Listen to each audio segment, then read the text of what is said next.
अस्सलाम वालेकुम स्टूडेंट्स। आज हम जो है वो चैप्टर नंबर 3 स्टार्ट करेंगे बायोडाइवर्सिटी का। कल हमने चैप्टर नंबर 2 कंप्लीट कर लिया। अगर आपने पिछली वीडियो नहीं देखी तो आप वीडियो के स्टार्ट पे आइकन पे प्रेस करके आप वहाँ से पिछली प्लेलिस्ट चेक कर सकते हैं। ओके ओके स्टूडेंट्स, अगर आपको पिछली वीडियो में कोई भी इशू हो, कोई भी आपको मसला हो तो आप वो कमेंट सेक्शन में ज़रूर पूछिएगा। ठीक है, अगर आपको वो वीडियो नहीं समझ आई तो आप मुझे बताइए, कमेंट सेक्शन में अपना मसला बताइए, हम इंशाल्लाह दोबारा उसको कवर करने की कोशिश करेंगे। ओके, आज हम स्टार्ट करेंगे chapter number 3, that is biodiversity. तो बायोडाइवर्सिटी जो है ये स्टार्ट करने से पहले सबसे आपको जो बायोडाइवर्सिटी का पता होना चाहिए कि डाइवर्सिटी होती क्या है। तो आपको बायो का तो ऑब्वियसली पता चल गया होगा क्योंकि हमने 2 चैप्टर में बार बार बायो का वर्ड पढ़ा है, बार बार हमने इसको पढ़ा है कि होता क्या है। तो bio means life and diversity means मतलब लाइफ की इकसाम, या कह लो कि डाइवर्सिटी वेराइटी ऑफ लाइफ कह सकते हैं आप लोग, वेराइटी ऑफ लिविंग ऑर्गेनिजम्स। ठीक है, तो बायोडाइवर्सिटी क्या होता है? बायोडाइवर्सिटी का मतलब होता है वेराइटी ऑफ लिविंग ऑर्गेनिज्म, कि कोई भी जगह है वहाँ पे कितनी तरह के लिविंग ऑर्गेनिज्म रहते हैं, उसको हम उस जगह की बायोडाइवर्सिटी कह देते हैं। ठीक है, अब अगर जो है वो हम देखें कि बायोडाइवर्सिटी जो है वो किन दो लफ्जों से निकली, तो हम ये देखते हैं the term biodiversity has been derived from bio and diversity. Diversity means variety within species and among species, किसी भी एक स्पीशी में और दूसरी स्पीशी में कितनी वैरायटी है, कितनी तरह की वो स्पीशीज प्रेजेंट है, उस सबको हम कह देते हैं बायोडाइवर्सिटी। ठीक है, biodiversity is the measure of variety of organism present in different ecosystem. Okay, अब नेक्स्ट टॉपिक ये देखते हैं कि on which factor biodiversity depend. Okay student, तो अगर आपने ये नोट किया होगा तो ये देखें कि यहाँ पे मैंने हेडिंग वाइज लिखा हुआ है, लेकिन आपकी बुक में एक पैराग्राफ के फॉर्म में लिखे। तो अगर आप इसको इस फॉर्म में लिखेंगे तो आपको ये फायदा होगा कि पेपर में आपके अच्छे मार्क्स आ जाएंगे। ठीक है, क्योंकि जो बच्चा इस तरह हेडिंग वाइज दिखता है तो इससे एक पेपर की प्रेजेंटेशन बहुत अच्छी हो जाती है। अब देखिए यहाँ पे मैं ना लिखती, ये हेडिंग ना लगाती, मैं डायरेक्ट इसको यहाँ से लिखना, यहाँ तक लिखना शुरू कर देती, तो क्या आपको अच्छा लगता था? ठीक है, तो आपने अपने पेपर में हर टॉपिक को हेडिंग वाइज, जो हेडिंग उसमें बन रही है उसको बना के लिखना है। ठीक है, तो हम ये देखते हैं कि बायोडाइवर्सिटी किन फैक्टर्स पे डिपेंड करती है। तो अगर हम देखें बायोडाइवर्सिटी किसकी होती है, प्लांट्स की भी डाइवर्सिटी होती है, एनिमल्स की भी डाइवर्सिटी होती है। प्लांट्स और एनिमल्स एक तरह के नहीं होते। जो प्लांट्स की डाइवर्सिटी होती है उसको हम फ्लोरा कहते हैं, और जो एनिमल्स की डाइवर्सिटी होती है उसको हम कहते हैं फाना। The diversity of plants and animals in a region depends on climate, altitude, soils and the presence of species. कि उस वहाँ के क्लाइमेट पे, वहाँ के अल्टीट्यूड पे, वहाँ के जो है वो मट्टी पे, और वहाँ पे जो स्पीशीज प्रेजेंट है, इन सब पे किसी भी चीज़ की बायोडाइवर्सिटी डिपेंड करती है। मतलब कि कौन कैसे वहाँ का एनवायरनमेंट है, जैसे एनवायरनमेंट होगा वैसे ही वहाँ पे स्पीशीज हो। ठीक है, अब हम डिवीजन देखते हैं कि बायोडाइवर्सिटी किस तरह से डिवाइड है। तो बायोडाइवर्सिटी में हर हर इलाके में, हर एरिया में बायोडाइवर्सिटी होती है। किसी एरिया में कम होती है, किसी एरिया में ज्यादा होती है। तो अगर हम देखें तो हम यहाँ पे 3 रीजन देखते हैं, ट्रॉपिकल रीजन एक देखते हैं, टेम्परेट रीजन एक, पोलर रीजन। ठीक है, it is richest in the tropics, के जो इलाके जो हैं वो खुश्की के इलाके हैं, वहाँ पे बायोडाइवर्सिटी ज्यादा होती है। जो टेम्परेट रीजन है वहाँ पे बायोडाइवर्सिटी मतलब के कह लें कि नॉर्मल होती है, लेकिन जो पोलर रीजन है या ठंडे इलाके जो होते हैं वहां पे बहुत कम बायोडाइवर्सिटी होती है। ठीक है,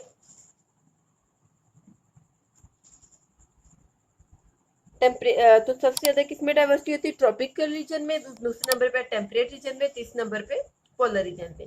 अब अगर हम इंपॉर्टेंस देखें बायोडाइवर्सिटी की, कि बायोडाइवर्सिटी की हमारे लिए क्या इंपॉर्टेंस है, तो हम इसमें पॉइंट्स डिफरेंट देखते हैं। कि सबसे पहले तो ये देखते हैं, अब देखें कि जितनी तरह के प्लांट्स होंगे, जितनी तरह के एनिमल्स होंगे, उतनी ज्यादा फूड इंसान के लिए अवेलेबल होगी। ठीक है, तो ये भी एक फायदा बायोडाइवर्सिटी का। उसके अलावा अगर हम देखें कि जो बायोलॉजिकल सोर्सेज हैं, या कह लें कि फूड वगैरह हो गया, उनके गाड़ियां भी, कई जो गधा गाड़ी होती है या घोड़ा गाड़ी जो होती है, सारी इंसान की मदद के लिए होती है। और ये सारी किसकी वजह से बनती है? बायोडाइवर्सिटी जो कि हमें प्लांट से मिलती है। इसके अलावा अगर हम इसमें देखें कि जो बिल्डिंग मटेरियल्स होते हैं, इसके अलावा डाई, फाइबर्स, रेजिन्स, गम्स, ये भी सारे जो चीजें हैं ये हमें प्लांट से मिलते हैं। दूसरा, ये हमारा इकोसिस्टम बनाने में भी हेल्प करते हैं। इकोसिस्टम क्या होता है? इकोसिस्टम वो जगह होती है, वो स्पीशी का सिस्टम होता है जहाँ पे लिविंग और नॉन लिविंग जो ऑर्गेनिजम्स हैं वो एक जगह पे रह रहे होते हैं, एक जगह एक दूसरे के साथ इंटरेक्ट कर रहे होते हैं। ठीक है, उसके बाद ये क्या करती है? ये हमारे इन्वायरमेंट में जो सॉइल को फर्टाइल करने में भी हेल्प करती है। ठीक है, हम इसकी भी रीडिंग कर लेते हैं। Importance of biodiversity. Biodiversity provides food for humans. A significant proportion of drugs derived directly or indirectly from biological sources. Okay.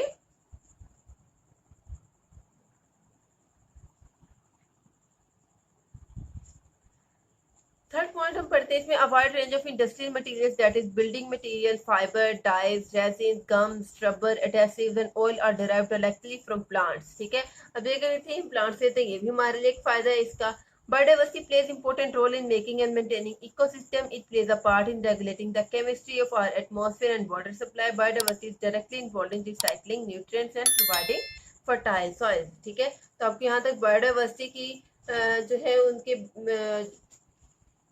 जो इम्पोर्टेंस है उसकी आपको समझ आ गई कि बायोडाइवर्सिटी हमारे लिए क्यों इम्पोर्टेंट है। ये हम अगर बायोडाइवर्सिटी हमारे एनवायरनमेंट में होगी तो हमें इससे क्या क्या फायदे हो सकते हैं।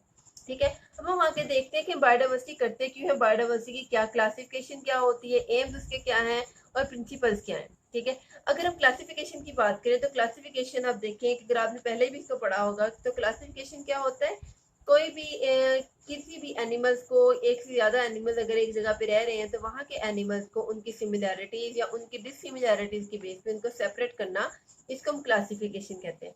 अब देखिए कि जब शुरू में जब साइंटिस्ट ने क्लासिफिकेशन नहीं की थी तो जमीन पे तो बहुत सारे जानवर हैं जैसे अभी हम देखते हैं, लेकिन उन्होंने क्या किया था कि जो सारे जितने भी लिविंग ऑर्गेनिज्म थे उनको उन्होंने सबको एक ही कैटेगरी में रखा हुआ था। इसलिए उनसे पहचान करने मुश्किल हो जाती थी कि कौन से एनिमल्स इंसेक्ट्स हैं, कौन से बर्ड्स हैं, कौन से मैमल्स हैं, कौन से प्रोटिस्ट हैं, कौन से फंजाई हैं। ठीक है, या ऐसा भी कह सकते हैं अगर हम बर्ड्स की बात करें तो कौन से बर्ड्स ऐसे हैं जो या जो आप कह लें कि एनिमल्स की अगर बात करें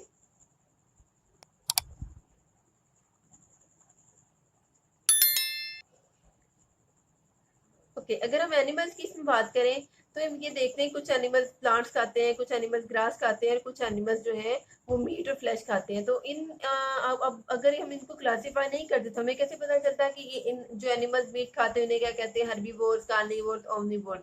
अब हमने हर्बीवोर्स, कार्निवोर्स, ओमनिवोर्स इसी बेस पे किया ना कि इनकी फूड हैबिट्स की बेस पे, लेकिन अगर हम इनको सेपरेट ना करते तो इनको हमें एक ग्रुप पे पढ़ना मुश्किल हो जाता, हमें हमारे लिए बहुत कॉम्प्लेक्स हो जाता।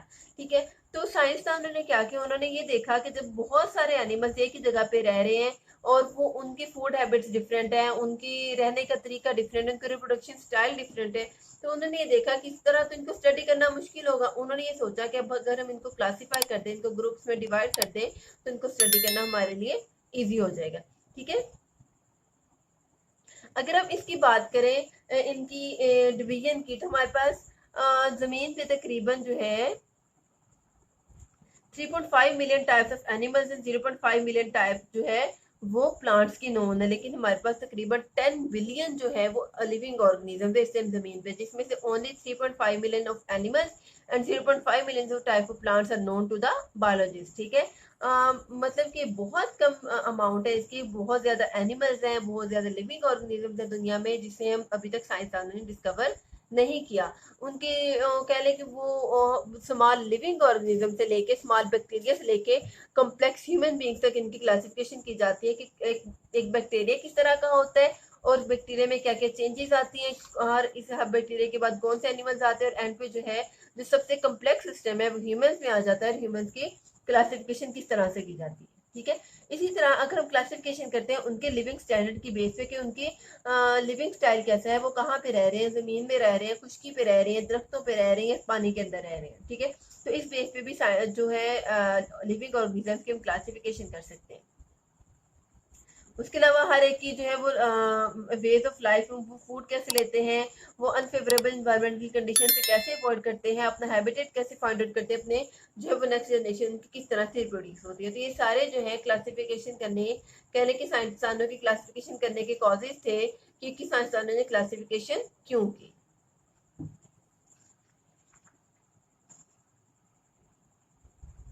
When there are so many diverse kinds of organisms, it becomes difficult to learn about the characteristics of each. To study such a large collection, biologists classify organisms into groups and subgroups and study easily. ठीक है, के साइंसदानों ने ये जब complex system इतना देखा तो उन्होंने ये देखा कि हम जो लिविंग ऑर्गेनिजम्स हैं इनको ग्रुप्स और सब ग्रुप्स में डिवाइड कर दें ताकि हम उन्हें पढ़ना हमारे लिए बहुत ईजी हो जाए। अब अगर हम यहाँ पे बायोलॉजिकल क्लासिफिकेशन की डेफिनेशन देखें तो यहाँ बायोलॉजिकल क्लासिफिकेशन की डेफिनेशन आ रही है,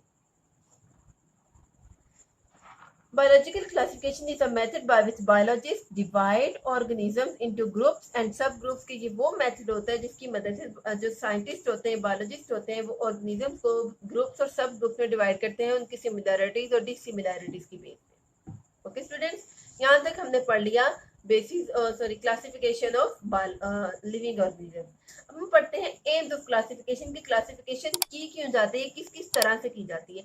अगर हम देखें तो जो क्लासिफिकेशन होती है वो मेनली जो उसके टू मेन मेथड्स होते हैं वो होता है, नंबर 1 है हमारे पास टेक्सोनॉमी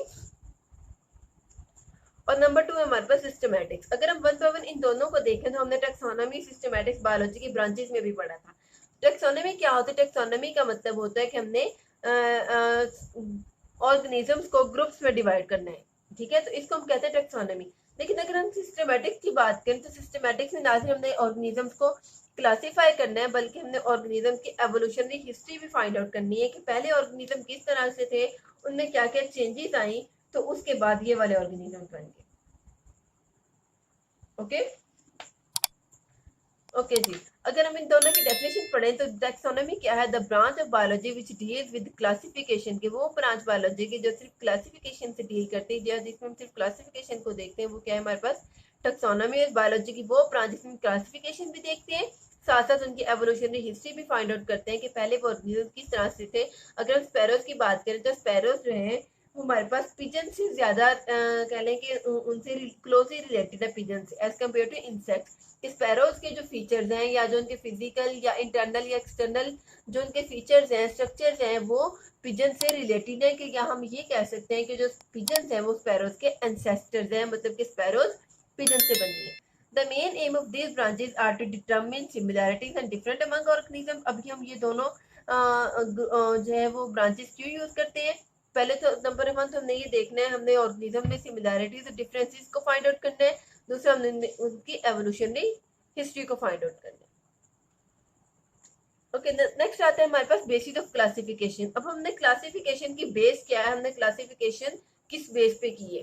तो अगर हम देखें तो क्लासिफिकेशन जो है वो ऑर्गेनिज्म में रिलेशनशिप की बेस पे की जाती है कि उनमें कौन सी सिमिलैरिटीज है। जो सिमिलर ऑर्गेनिज्म है उन्हें एक ग्रुप में रखा जाता है, जो डिसिमिलर ऑर्गेनिज्म थे उन्हें एक ग्रुप में रखा जाता है। दूसरा हम उन ऑर्गेनिज्म की एवोल्यूशन हिस्ट्री भी देखते हैं कि जो ऑर्गेनिज्म क्लोजली रिलेटेड है, जिनके एंसेस्टर्स एक जैसे हैं, उनको हम एक ग्रुप में रखते हैं और जिनके एंसेस्टर डिफरेंट है उनको हम दूसरे ग्रुप में रखते हैं, ठीक है। अगर हम इसे स्पैरोज की बात करें तो स्पैरोज, जैसे हमने पहले एग्जांपल ली, sparrows are more closely related to pigeons than to insects. It means that the former two have common evolution history। मतलब कि जो स्पैरोज और पिजन्स हैं इनकी जो एंसेस्टर्स थे वो सेम थे, ठीक है। When biologists classify organisms into groups and subgroups, the similarities are seen in external and internal structure and stages of development। ठीक है कि जब ऑर्गेनिज्म को उन्होंने क्लासिफाई किया तो उन्होंने उनकी सिमिलैरिटीज को देखा, उनके इंटरनल एक्सटर्नल स्टेजेस को देखा और उन्होंने उनकी डेवलपमेंट के स्टेजेस को देखा कि कौन से ऑर्गेनिज्म किस तरह से डेवलपमेंट करते हैं। ओके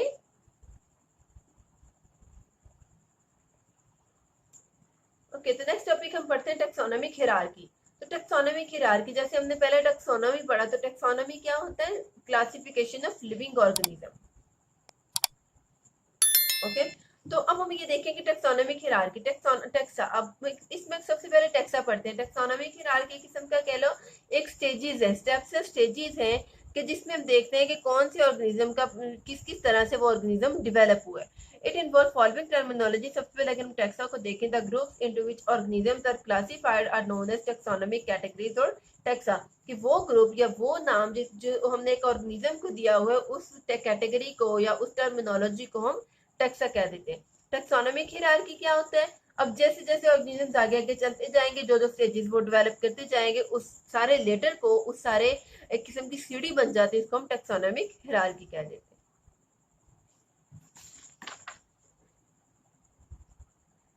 उसके बाद हम देखें डिवीजन ऑफ ऑर्गेनिज्म। हम ऑर्गेनिज्म को किस तरह से डिवाइड करते हैं? All organisms are divided into 5 kingdoms. So kingdom is the largest taxon. ये आपका इंपॉर्टेंट एमसीक्यूज भी आ जाता है हमारे पास कि इंपॉर्टेंट टैक्सोन क्या है या सबसे बड़ा लार्जेस्ट टैक्सोन क्या है, वो है हमारे पास kingdom. On the basis of similarities each kingdom is further divided into smaller taxa in the following. अब आपने ये याद रखना है कि किंगडम हमारे पास सिर्फ दो है। एक आता है हमारे पास किंगडम प्लांटी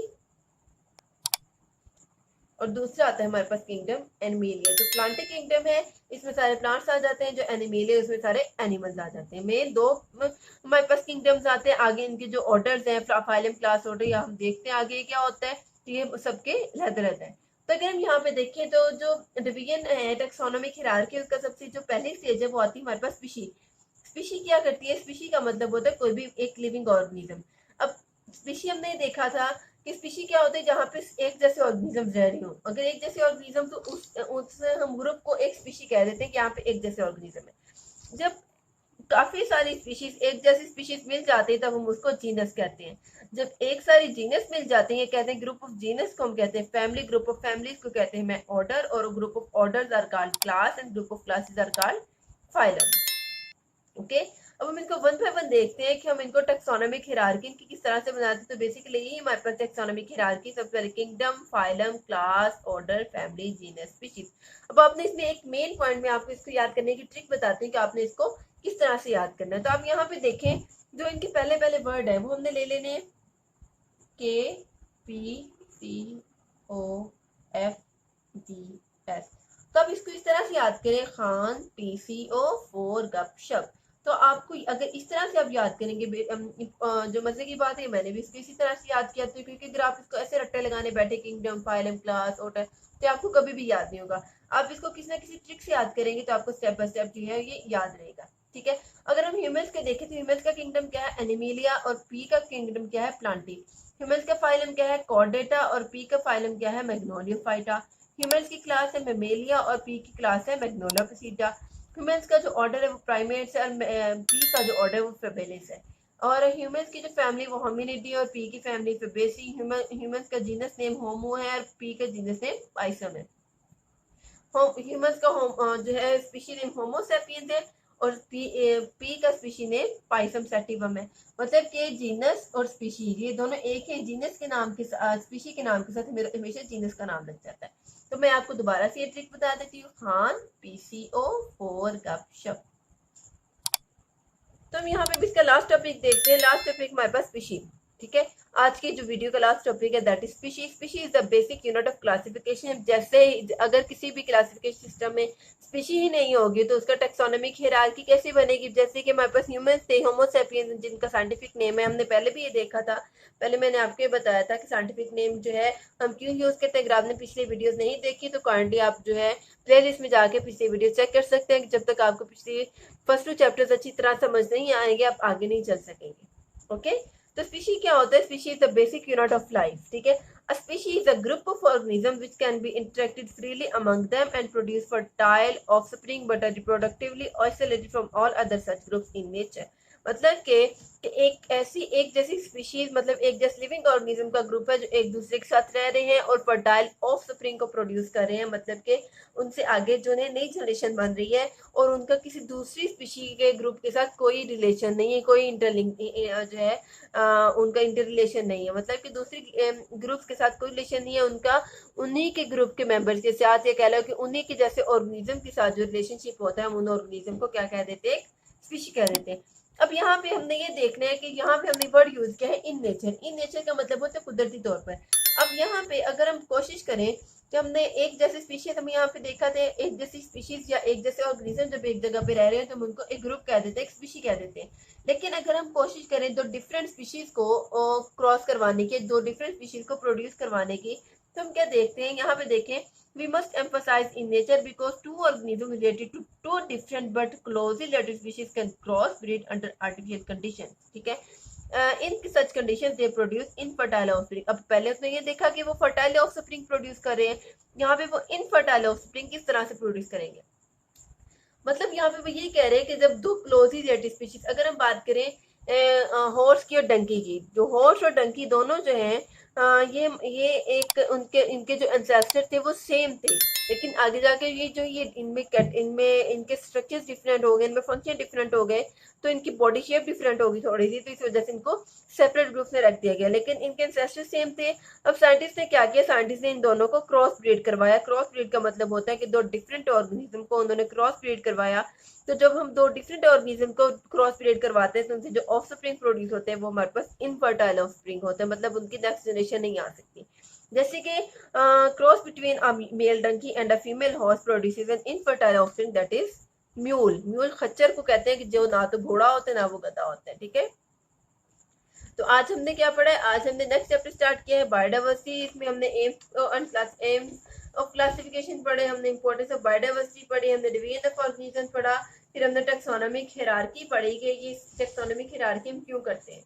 ओके, तो आई होप आपको आज की वीडियो की अच्छी सी समझ आई होगी। अगर आपका कोई भी क्वेश्चन है, कोई भी क्यूरी है तो आप कमेंट सेक्शन में जरूर पूछिएगा। अगर आपको आज की वीडियो अच्छी लगी हो तो आप मेरे चैनल को लाइक कीजिए, सब्सक्राइब कीजिए, साथ ही बेल आइकन के बटन को प्रेस कीजिए, जिससे आपको मेरी हर वीडियो का नोटिफिकेशन सबसे पहले फ्री में देखने को मिलेगा। ओके स्टूडेंट्स, अल्लाह हाफिज।